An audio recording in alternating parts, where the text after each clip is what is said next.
Hi, everyone. Thanks for joining us again on the program Shagalinku TV.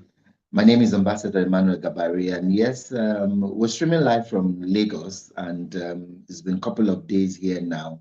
For those of you who noticed, we've been streaming live all the way for the past few days, like 3, 4 days now. We've been streaming live from Lagos, and all our guests have been joining us from all parts. The other day we had a guest as we talked about the movie industry, and then 2 days ago we also looked into the health sector and talked with Dr. Ikechukwu on the health sector reforms and all of that. Today, I know a lot of young people will be happy about this because it relates to them. And every time you talk about issues about human rights, the first thing young people bring is the NSAS protest and all of that. So today we're looking at human rights and we're also looking at police reforms. Is it really a reality?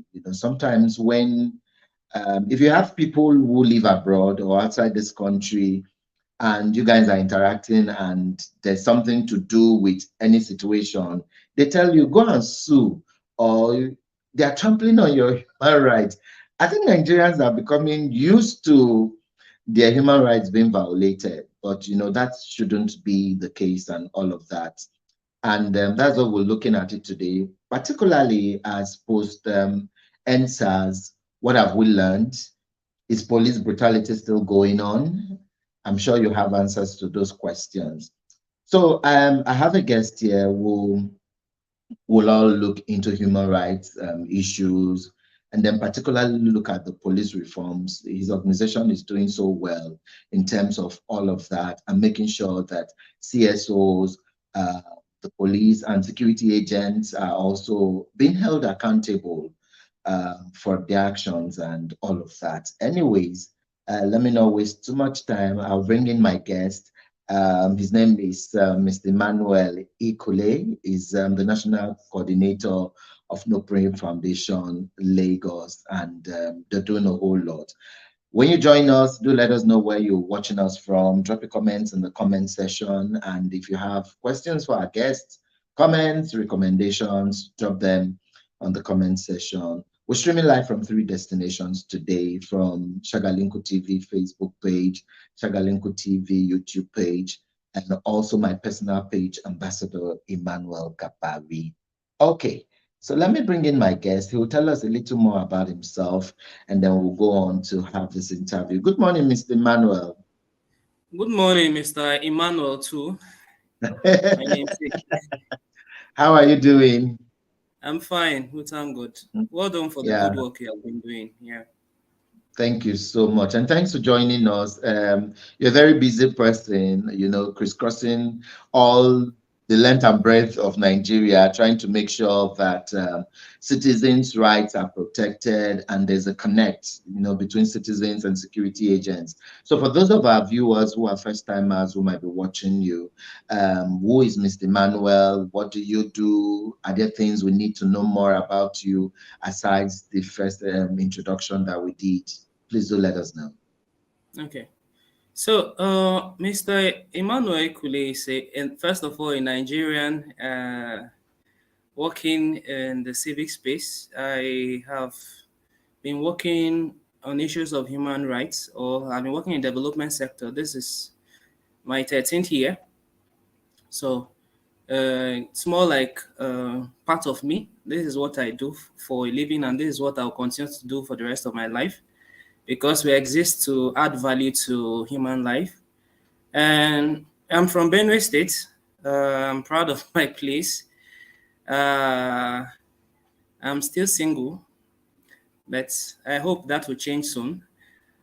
And I work with NOPRIN Foundation. I'm also on the board of Alexia Trust Foundation. And I've also been advisory to one or two other startups. I'm someone that also works around to also develop organizational policies for organizations, especially startups. And that is part of what we do People have mentored me, and I believe in growing. You also try to work towards growing others too. So it's what I've been doing, and it's what I'll continue to do. So I think that is just a little outside work, the work I do around police reforms. I've also had experience working around different sectors outside human rights. I've worked in the area of water, sanitation, hygiene, on the area of trafficking, in the areas of gender-based violence, um, education sector, and others. But currently, I'm concentrating the space of police reforms, which is something that is very, very important in any sector and in any country, because for development or anything to happen well in any country, the first thing you look at is the security situation. And by and large, um, it's something we need, and that is what we are concentrating on currently. Okay. Thank you so much for that wonderful introduction. So yes, if you're watching us right now, do share the video and also drop your comments. Tell us also where you're watching from. So I got this one here, and it's from Ambassador Adam Abu Afan, and it says he's the Niger State coordinator for NOPRIN Foundation. Thank you so much, Adamu, for joining us. If you see this one too, Mr. Emmanuel, you can read it. It's from Check Courage. Can you see this? Yes, I can. From Kano. Okay. Yeah. So he says, greetings, Shagalingu TV and Mr. Emmanuel, watching from Kano State. Okay, so thank you. So do let us know where you're watching from, and do drop your comments. We're looking at is human rights and police reforms a reality in Nigeria? If you have issues around human rights violations that you want to share with us, especially with our guests, do drop it on the comment section, and then we'll read it. So let's come to you, Mr. Emmanuel. Before now, we're talking about human rights violations, and Nigerians seem to be getting used to their human rights being violated. So what are a few things about human rights that you like the public to know before we even get to marrying it with police reforms? Okay, human rights, I'll start with more like a Michael West definition. Human rights, it's rights of human beings. And these rights of human beings are not being bought. As a human being by birth, once you are alive, those rights are actually attached to you. That is what makes you a human being. These rights of movement, rights of association, and all that, you cannot see goats or animals advocating for that. It only counts and it only happens to us as human beings. So from birth, those rights are part of you. And it's not something that it can be taken away from you, except in cases of emergencies and when you violate the right of others, or you stand to go against issues of national security, which most times the government takes advantage of to do what they want or arrest certain persons because they are trying to put them on their toes. And most of these rights are actually ascribed in any document or official documents of any country. So rights is not just to Nigerian citizens, but it's generally to citizens of any country, wherever you are. And for our own country, these rights are also ascribed or written in our 1999 Nigerian Constitution, which if you, from section 33 to about section 44, talks about different rights: right to life, right to association, right to freedom of expression, right to freedom from discrimination. These rights are actually written there, and they are part and parcel of our life. Freedom of movement and all these things. These are part of what makes us human beings. And it gives right to vote and be voted for. All these rights are there for every Nigerian, for any, be it any country outside being a Nigerian. Also, other countries also have their own constitution that guides how things work. because we know that as long as you exist not on your own, you live with people, there should be laws regulating behavior, laws regulating how we relate and all that. But around this, it doesn't change the fact that some of these laws are actually meant, they are recognized by the first document, which is the Constitution, and all of us are entitled to respect it, no matter your position, no matter even if you are the president of any country, you ought to respect the rights of individual, no matter wherever or whoever, even from wherever the person comes from, be it the poorest of the people. It doesn't change the fact that the person is entitled and should be accorded such rights because it belongs to him or her and should be respected at all times. So human right is non-negotiable. We know that I think Section 45 of the Constitution talks about limits of those laws in cases of emergencies. But outside emergency situations that you tend to have like state of emergencies where these rights are being limited with curfews and all that, and instructions to security agencies to try to address certain situations. Outside that, these laws are there. And at all times, freedom of expression, which is something that is becoming a scarce resource in our country, Nigeria, it's recognized by the Constitution. And we have freedom to talk, freedom to express ourselves, freedom to have to be creative. That is why we also have people in the creative industry like musicians and all those poets and all that. So we have freedom of expression, we have freedom of life, and these freedoms, just like I said earlier, they are recognized wherever, be it the courts, be it by the Nigerian police, be it whoever, and the president is also supposed to respect and recognize that at all times. So it's non-negotiable and can never be taken away. And at any time, if anybody tries to trample on such rights, you can sue so that your rights must be accorded and respected. Okay, thank you very much for that. So let's even come to what NOPRIN Foundation has been doing. Tell us a little more about NOPRIN and then the police reform project or the activities that NOPRIN Foundation has been doing and what you have also been doing with regards to that. Okay. So NOPRIN Foundation, it's a network on police reform in Nigeria. And this network was founded in the year 2000. Coming from a military background, military leadership to a civilian leadership, the country was still militarized at that point still, but there was need to actually work towards uniting the few organizations that were working on issues of human rights. Since there were few at that time, it was also easy for the government to actually trample on the rights of these few organizations working or trying to caution the government or advocate for these rights of citizens.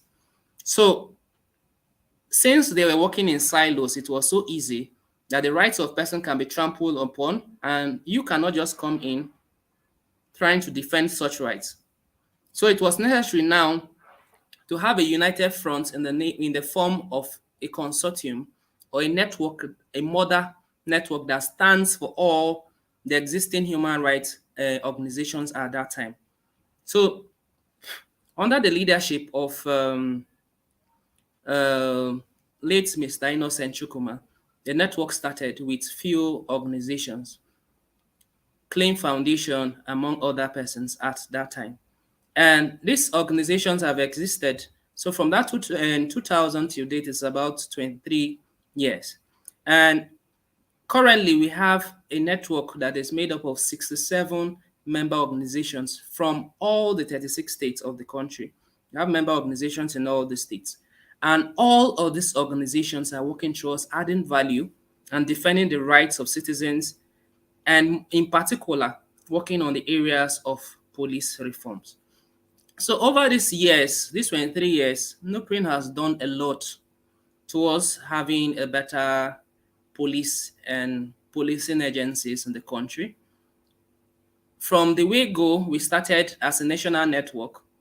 In 2004, we did a national summit on crime and policing, which brought together the then heads of states, the then president, attorney general, as among since all this was a national summit on crime and policing, and since we have the president and even the state governors as the security, the number one person on security issues, they were also present. We had this in collaboration with the National Human Rights and the Police Service Commission. And a lot was mentioned at that time because most of the documents we had were militarized. So there was need to actually make it civil enough for a civilian government, and also make the interaction and communication better. Because when during the military dispensation, when they talk, it's more like they use coercion or force in carrying out their mandate. But when it comes to civilian administration, they can be negotiation, they can be communication. So this was a little bit different, and there was need to actually come bring the whole stakeholders together to discuss on how to address these concerns. So at this time, there were a lot of things that were being mentioned at this time, be it in trying to improve the quality of service delivery of the Nigerian police force, which there was need to rework and reenact the Police Act of 1943, which was already outdated at that point. There was also need to also create an alternative source of funding for the police, because what was on ground was not much. And since they are the first security agencies to work or handle the affairs concerning at least internal security, there was also need for consistent recruitment to actually address the security concerns of the about 190 then million citizens as of that time. So this was like the first national summit ever to be organized in the country, and it actually was accepted. And some of these reforms, we are glad that with time, some of these reforms have come to pass. And outside this, we have also been organizing public tribunals over the years, and we are hoping to make it a yearly affair, not just once in a while. And this public tribunal is public tribunal on police abuses. A lot of persons complain that their rights have been abused and they have been disrespected and beaten, tortured, and all these various crimes, which are very serious offenses. And most persons don't believe that their rights can be respected or they can do anything once their rights are being abused by the police. But at these public tribunals, it's creating that opportunity for the common man that has no funds to support or get a lawyer for legal services, for people that feel they cannot travel from wherever they can to also speak for their rights, for people that feel that they don't know or have any connections to help them in fighting for their rights. We fight for the common man. It doesn't matter where your rights are being abused. It doesn't matter who has abused those rights. It doesn't also matter the place or who you are as a person. Your rights should be respected and protected, and this is recognized in the Constitution. So whenever these rights are being abused, the public tribunal provides that avenue for people to report these abuses. And we normally organize this public tribunal with the Police Service Commission and the National Human Rights, with other CSOs that are member organizations or working in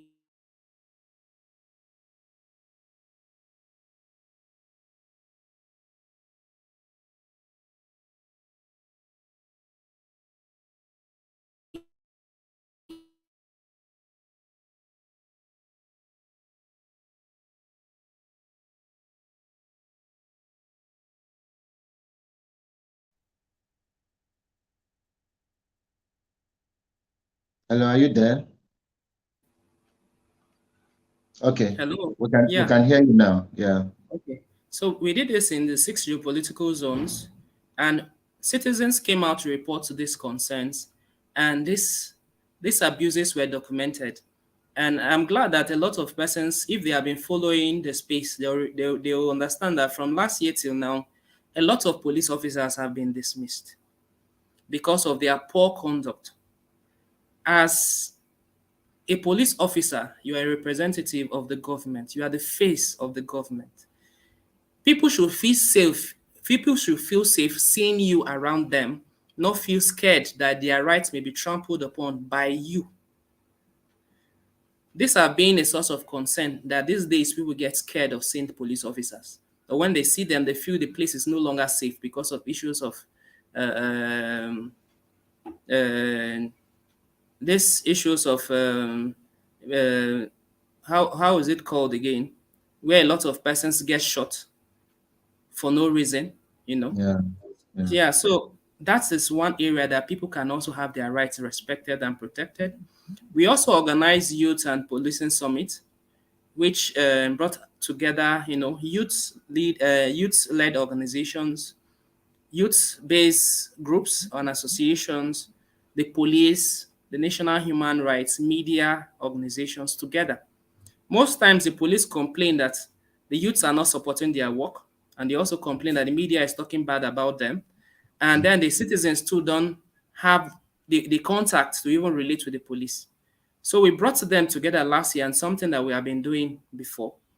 And that is what we have been doing on all programs where citizens and the police can relate.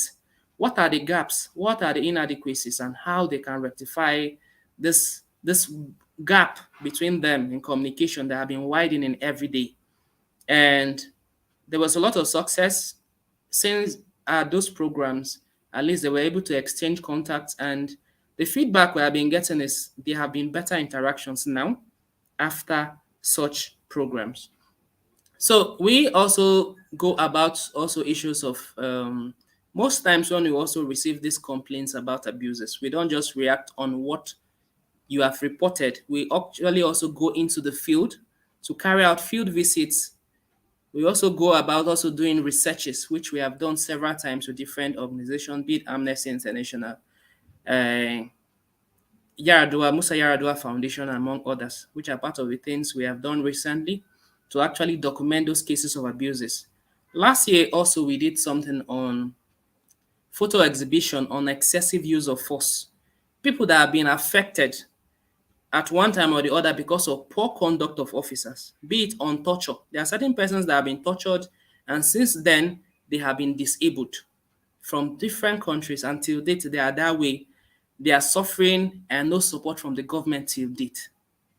These persons, most times when civil society talk about issues of torture, despite the fact that we have an Anti-Torture Act of 2015 prohibiting all forms of torture, this is still happening till date among officers. Yes, in some areas it has reduced, but it's still happening. And we brought to light these issues or these persons, pictures of how they were before they were tortured or had an interface with the police or military agencies or personnel, and afterwards how they are looking. For them that were breadwinners in their respective families, it has actually affected them so negatively that even the families are suffering after now. It's actually a very poor situation, and having a government that doesn't recognize or try to also respect these rights or value what citizens are going through. But these are part of what we do to contribute a little towards improving lives, and we'll continue to do this. So we also organize media engagements with the media and bring people to discuss on these issues, which is also important. We organize media parties also to update the media about what is happening in the sector.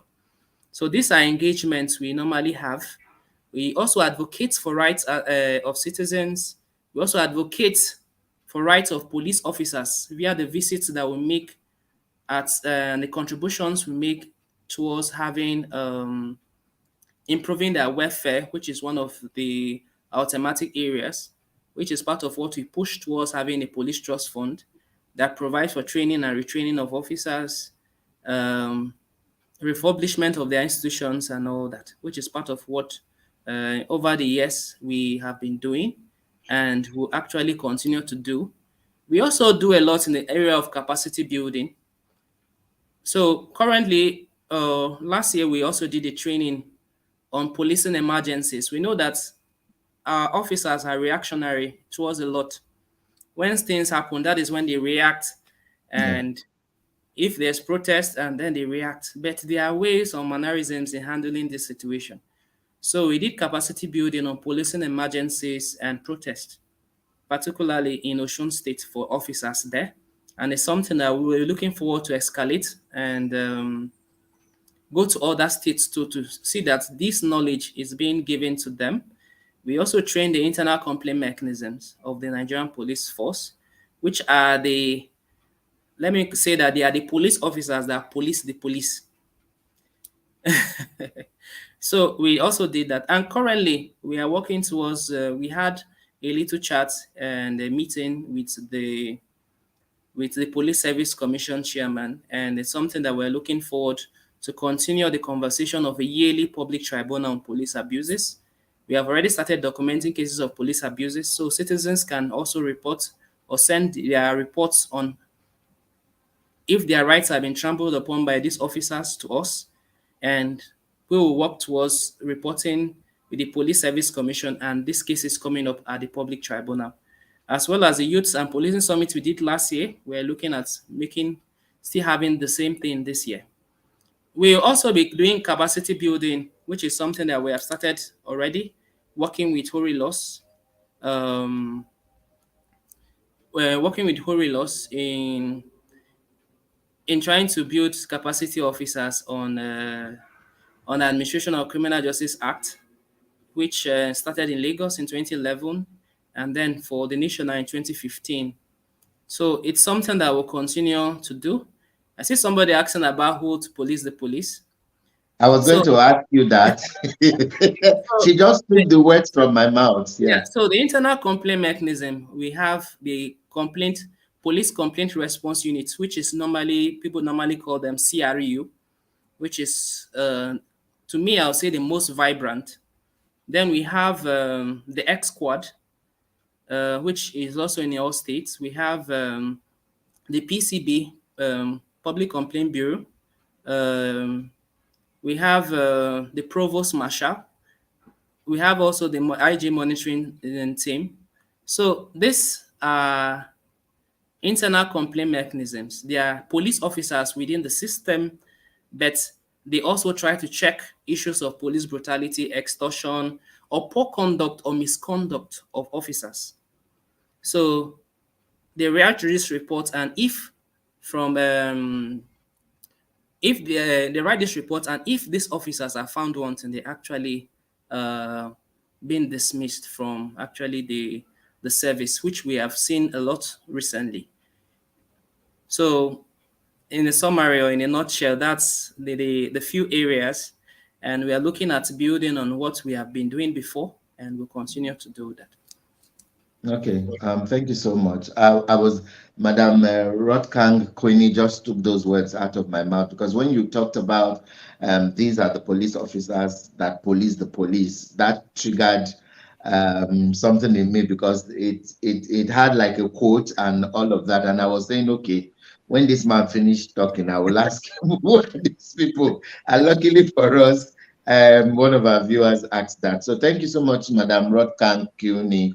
That's one beautiful thing about Shagalinku, that people just reply online and real time, and it just shows that they are following and listening to every word our guests say. So now that you've laid a foundation about NOPRIN and a lot of activities that you guys do in terms of police reforms, what has really changed with the EndSARS? Because till date, we still hear of police shootings, harassment of young people.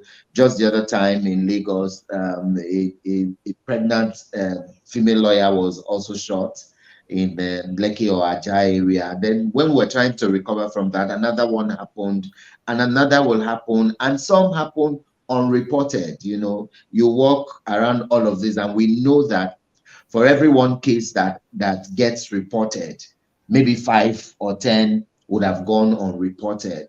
So let's even start with the EndSARS. Where did we go wrong? And post EndSARS, what has happened, and what can we do differently? Have we even learned lessons from the EndSARS? There's a saying in political science that the foundation of something is central to the understanding of it.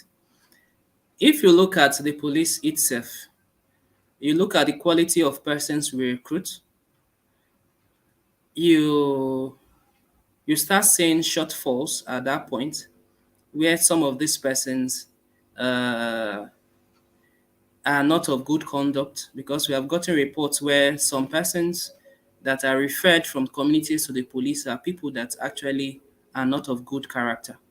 And this tends to affect the quality of service they offer when they're actually in service. So it's more of trying to legalize bad conduct of people. They were operating initially at a small scale, and then you empower them, giving them a federal job to go and carry out their mandate. So this actually affects the type of service they offer. So the quality recruitment has been something that has caused a lot of problem, and we're hoping that with the new leadership of Dr. Solomon Arase, and with the meeting he had with the current IG and former IGs, that is being rectified, which normally has been on who should recruit, which according to our constitution, it's the right of the Police Service Commission to recruit, discipline, punish, or even dismiss erring officers.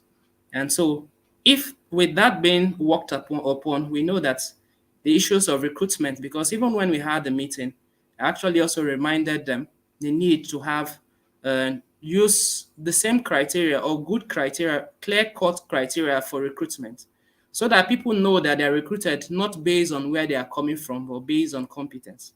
At the same time, after recruitment, what happens? Training comes in. What is the quality of training being given to our own officers?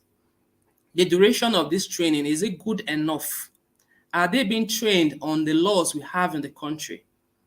If they are half-baked, it means the services they will offer or the service delivery will also be half-baked. Most times when you relate with them and ask them, what is your knowledge about these laws? Many of them are not even aware. So how can somebody police a country that is not, and he's not aware of the laws guiding the policing in the first place? So we have Administration of Criminal Justice Act of 2015. We have Violence Against Persons Prohibition Act of 2015. We have Anti-Torture Act of 2017. We also have a lot of these laws, right, guiding. We have the Nigerian Constitution among other legislations in the country. But most times, and currently, we also have a new Police Act of 2020 showing or clearly explaining how they should carry out their work. But till date, a lot of these officers don't know the content of what is in the Police Act, because there's an assumption that everybody has a Police Act, all officers have the Police Act, but this is a clear lie, because 3/4 of them, or more than, let me say about 90% of them, don't have. The few that have mostly have gone out to get it, maybe from somebody, or maybe NGOs that have produced it, they have tried to get a copy. But currently, as we speak, many of them do not have. And the leadership of the police, I don't know the efforts they've been making for at least these citizens, for these officers to have this law that guides their work. I know there have been trainings by a lot of CSOs, and it's something that we encourage that we should continue to engage and organize these trainings for the officers. But currently, many of these officers don't know the guides, what is required for arrest, what is required to receive statement from confessional statement from be the success or the complainant or the defendant. The issues, there have still been issues of arrest in lieu, which has been happening in the country. There have been still cases of extrajudicial killings from this discharge and all that, which has still been happening in the country, because most of these persons till now, once they are with their uniforms, they just feel anything can be done. They can just do anything because they have the uniform. And that is what we are trying to change, and we will certainly change it, to make officers realize that you are there to serve. You are not there to police. You are not there to torture people. You are there to help people. to make the environment safe even for you and your own family. Before you became a police officer, you were a civilian before you went on to put on the uniform, and after your service, you still remove the uniform and come back to the society. So you are part and parcel of the society. So the work you do should reflect what Nigerian stands for, not your personal idea. I keep repeating this because most times officers, when they are in field and with the uniform, they feel they can slap anybody, they can kick anybody, they can shoot anybody. They have been doing this. They will even tell you, I'll kill you and nothing will happen. And many have succeeded in killing people. And this is something that we take very seriously. So we'll continue to encourage, no matter the time that the officers killed your relative, no matter the time that they shot your friend or your relative or somebody you know, no matter the time they tortured anybody, as long as you have evidence that they were responsible, and if you even have to the point of the station from where they came from, or even the particular officers that actually committed such crime, then know that we actually support you to get access to justice. And we won't be requiring you to give us any money. It's for free. You know, this is what we do, and we'll continue to do to ensure that it becomes a reality. And NSAS actually, these persons were only doing what Section 39 of the Constitution talks about, which is freedom of expression, right? For them to come out and voice their concerns about the poor state of policing in the country and also the inadequacies of the federal government to rectify human rights abuses. About 300 and something children were being arrested, were being carried away in Chibok, where were our security agencies. A lot of persons have been slaughtered in different parts of Northeast, in Benue State, consistent slaughtering and all that. The government have been playing lip service in this issue for a long period of time. People got tired of being killed every day by the police on the streets for refusing to give 100 naira. And that was part of the reason that citizens came out to voice their concerns. That please, federal government, improve the working conditions of the police and also discipline erring officers. And we know that with the type of work they do, they will also need psychosocial support, mental examination and all that. These were things that they advocated for, not that they were doing anything wrong. But the federal government, in its usual way, an archaic way of handling issues, went against even the constitution through the police and the military in going there to murder citizens. And this was clearly, pointed out at the public tribunal, at those judicial panel of inquiries in states. Even in Lagos State, it was clearly pointed out. And it's so sad that the government, to them, they deceive people in organizing this this judicial panel of inquiry. And at the end of the day, when recommendations were given to them, they have failed to carry out anything in compensating these people, these citizens that have been affected. They came out and gave one or two persons, maybe in Lagos, and then in other states, one or two persons, and that is all. This 200 million, 500 million that you were calling from different places, where has the money gone? Why haven't you even compensated this family? And then let it be that you have exhausted the money that you actually budgeted for this. Where is the money? So it means it was a charade just to make people calm down, that they were actually serious about it. If up till now you have not paid that compensation, and so where is the money? And then till date, protesters are still in detention centers till date. Then it means the federal government has actually not been serious in their work, and will continue to encourage people. For those that still have their friends or family members in detention centers because they were protesting for their rights, those ones we can still advocate. Please, you can reach out to us for us to actually help those situations. But if they were detained for something else or for a criminal activity, that one, Oh, we won't yeah, is offer their any name. service for that. They're on their own. But if it was for protesting for rights of citizens,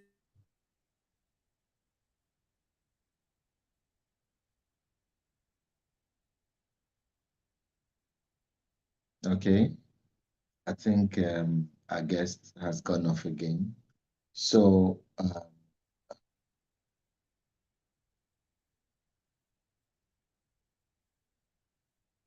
are you there? Okay, so while we wait for our guest, just to say that you can share this video and you can also drop your comments in the comment section. We're looking at is human rights and police reforms a reality in Nigeria? I think our guest is back. Sorry, we lost you at some point. A few seconds though, but yeah, you can go on, sir. You Yeah. are wrapping So up on something. Yeah. yeah.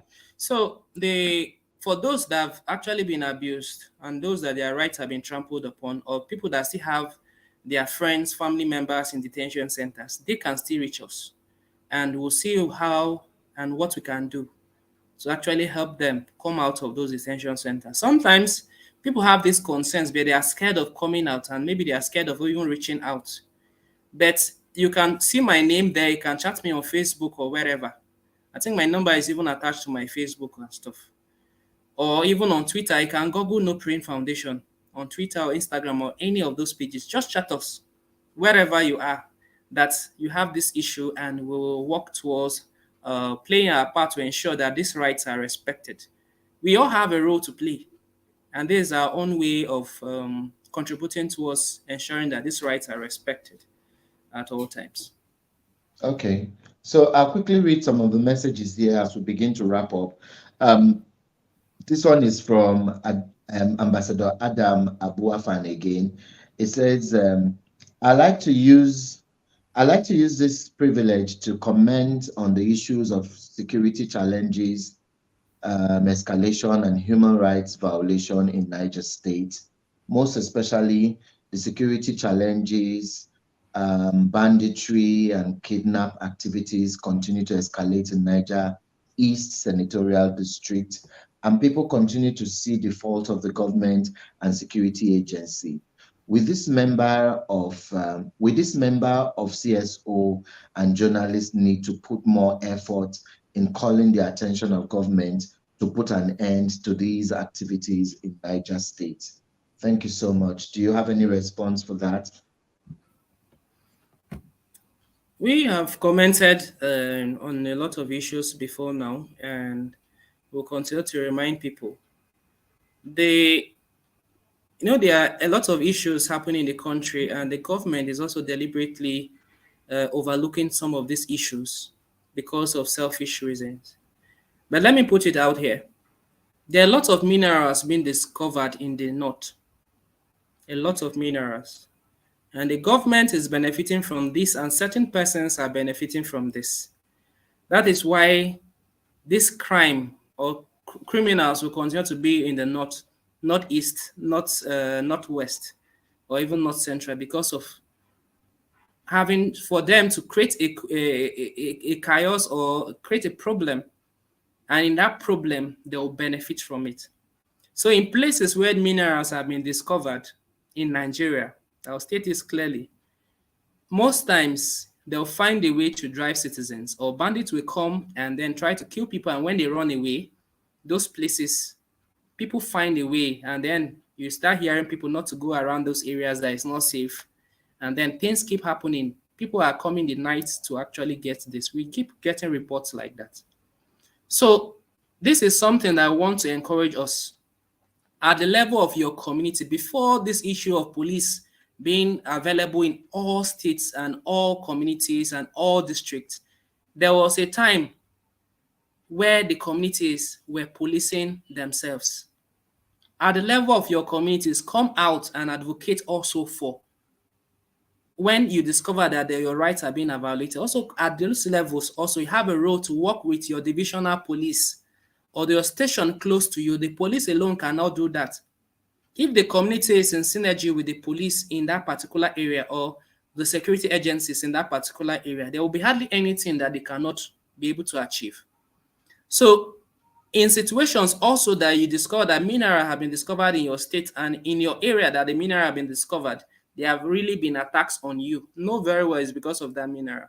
And as a community, talk with your chief and see how some of these issues can also work. And don't be quiet about it.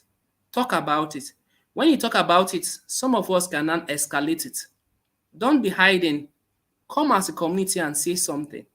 The government certainly must hear, because we know very many places in the country where these funds, where these minerals are being gotten. Those areas are not even developed. The government will just come and pick out there just to make money, and nothing is going to touch the lives of people around that area.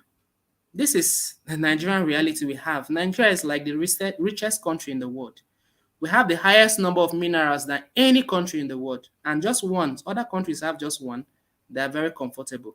But when we have, because of our selfishness, banditry has become part of us. Because of our greediness, terrorism is in our own town now. But if the government is sincere, these issues will gradually be addressed. There have been no employment, because just one of these minerals can give employment to us thousands or millions of citizens. So if we're having about 50 minerals in the country and all these places have factory, automatically, how many millions are we giving employment? But you just work on just a mineral in certain locations, that is for the national. And then some minerals in certain locations are personal minerals. It doesn't work that way. And that is part of what is affecting the unity of also the country. So the federal government should try to be sincere and work first and primarily as a Nigerian. Patriotism is something that is lacking in us. Everybody thinks me, not Nigeria. So we should learn to have leaders that think Nigeria, not think my tribe. This is where I'm coming from. So it must be my people, my things, my has caused more problem than solutions in our country. And this is something I feel we should work towards addressing. So issues of Niger, there's also minerals that have been discovered in Niger, my brother. If you check critically, if you are not aware, try and check. Minerals have been discovered in Niger. I know this because we also get feedback from people from Niger as well. So work together as a community. You can start something, encourage young persons, and together you can also start forming a little security in your area. People have become vigilantes, especially when there were cases of during the lockdown that people were going about robbing people. Different communities, even in my own community, we came out, every family gave one male person, and we're coming out in the night to secure the place. This is a normal thing that has been happening anywhere. When the government is failing to work, we also need to support the agencies to work better. So this is very, very important. And if you start at that level and it's too much for you, relate to us and we'll find a way to also escalate it, or try to bring a program to your state that we can work with the stakeholders, and some of these issues will clearly be brought to the fore, and then solutions as well. Thank you so much. So, Ambassador Adam, I hope Mr. Manuel has answered some of your concerns.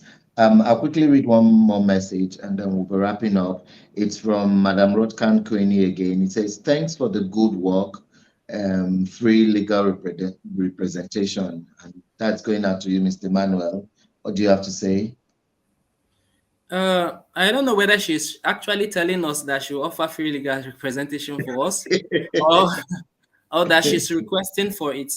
So Okay. if you are requesting for it, then it will be good to know your location or how you can reach us.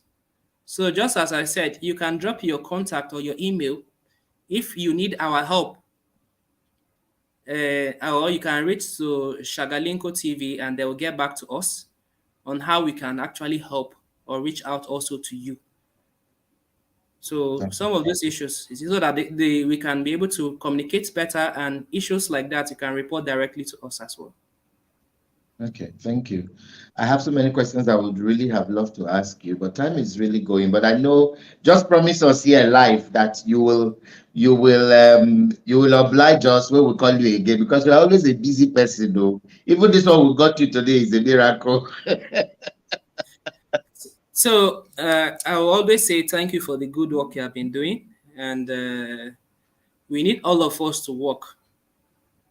Nigerian as a state will work if all the young persons, I will say the young persons because most of our leaders are people that are at the retirement age. Many of them are thinking about self. They have worked and sacrificed and they are thinking about self.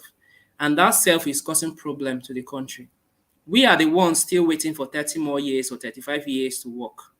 So please, I need all of us to contribute our own small way for the good of the country. If we all work towards this, we have a better country. If we don't, we all suffer. So we'll always be available. I always try to create time to for the good of people. Okay, I've also seen the comment. I always try to create time for the TV whenever I've been called upon, and NOPRIN Foundation will always be available to play its own part in ensuring that rights are respected and protected at all times. So a lot is being done in the area of police reforms, and there are trainings that are being planned, be it with our conversation with Poto. I know there's a presidential roadmap on police reform currently, and with our meeting we had with the Police Service Commission, there are certain trainings that are being planned and other activities that are being planned to ensure that we have a better police, and we all have a role in playing to have that better police or work with the police. Also, I know it's hard, but we'll have to find a way around it because it's very, very important for us to work together in having a safe Nigeria. Thank you so much for having me. Thank you so much, Mr. Manuel, for being here. We sincerely appreciate. Yes, I want to thank everyone who joined us. I want to really say it's been amazing having these conversations with Mr. Emmanuel Ikule. And to everyone who joined, yes, the videos are still here. You can watch even after the show. We have viewers from Canada, from Thailand, from the US, whose time zone is always different. So they come here after the show and then still watch, drop their comments and all of that. So I really want to thank everyone. We've been recording, or we've been here since the past 3 days in Lagos. And I wish we could take this last one here. Okay, let me bring Mr. Emmanuel back so that we can take this last message from Adam. He dropped another one. So he says, and the issue of panel of judicial inquiry that took place after NSAS. In Niger State, we filed a case of illegal murder of one Madam Abubakar. The judgment was in our favor. A certain amount of money was mentioned to compensate the victim's family, but yet nothing happened. As you said, you don't know what the federal government is doing on the issue. But sir, what effort is NOPRIN doing on the issue of releasing the compensation of money? So you might answer this as our last question before we go, sir. So I thank you for flagging that up again. There are several issues of police, several cases like this. Even before this current panel of inquiry, there have been certain panels that have been set up even before now. And just like I said, it's work in progress. Most times you send out letters to government agencies. It takes time for them to reply or respond to these issues. But as we said last year during our own public tribunal on police, and as I'm also saying now, we are working towards getting the reports of all the judicial, and we'll work towards ensuring that to remind the government using all the media channels and using advocacy to them, so that at least what they promise, they are able to also implement it. But at the same time, also let us not fail to recognize that at this point, there's also this preparation for handover of the to the new coming administration. So it's a topic that will certainly put at the fore to ensure that the new coming persons make this a priority. It's something that government have not been doing over the years. We know that even from this onset of setting up the panel, we knew that it was lip service because that is what they have been doing. But we hope that the new administration will be able to respect the voice of the people and be able to at least compensate. Even the compensation won't be enough to actually address what pain these persons have suffered.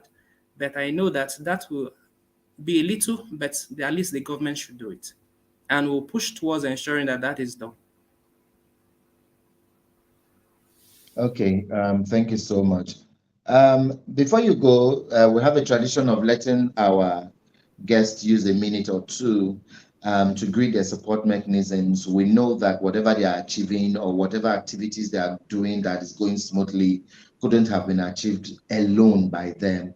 And there might be people, institutions, individuals, even family supports or relatives and all of that has been helping them in achieving what they are doing. So we'll just give you a minute or two to say a word of felicitations or greetings to organizations, people, persons who've been supporting your work and all of that as we wrap up now. Okay, I want to appreciate my colleagues in the NOPRIN Foundation.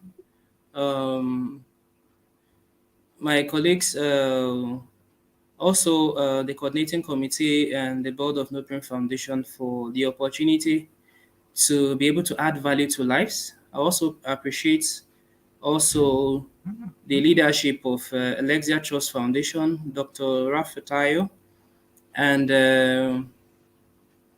other persons I'm actually mentoring in Akwa Ibom, Bayelsa, Benue. They have actually reached out to me because me in working to them to improve their own young startups is also encouraging me to be a better person, to also learn in the process. And most especially my family, for being there at all times. It's not easy working towards adding value to people. And most times, sometimes I don't even have time for them. But I really appreciate what they have done. They are really been my support system, especially at trying moments. But last but not the least, and most of all, God for the life, Without God, there's nothing. So he has been wonderful to me, and I thank him for everything. And thanks for the opportunity to reach out to people and add value to Shagalinko. My brother, Emmanuel Gambari, I really appreciate you too. Thank you. Yeah, thank you so much, Mr. Manuel. And yes, this is where we need to wrap up now. Sorry to anyone whose messages we can't read for now, but like we said, Mr. Emmanuel will be joining us again shortly. Probably when next they do an activity, we might just bring him here to also tell us as a way forward of whatever activity they've done or they will do. And so we'll just be bringing you up to speed with anything that goes on around police reforms and as it affects human rights. Thank you all so much for being here. You've been all amazing. To everyone who watched and will be watching afterwards, to everyone who sent in messages and all of that. Like I always say here, the conversations are ongoing and never ending. Do keep your feedbacks going. And remember to subscribe to our YouTube channel so that whenever we come on air, you'll be notified. And even all our social media handles, it is at Shagalinko TV. Once again, my name is Ambassador Emmanuel Gabari, urging you to stay blessed. And from all of us here on Shagalinko TV, like I said, we're reporting live from Lagos and want to say thank you all and have a beautiful, beautiful and blissful Saturday morning and enjoy the rest of your weekend. God bless you all and bye-bye.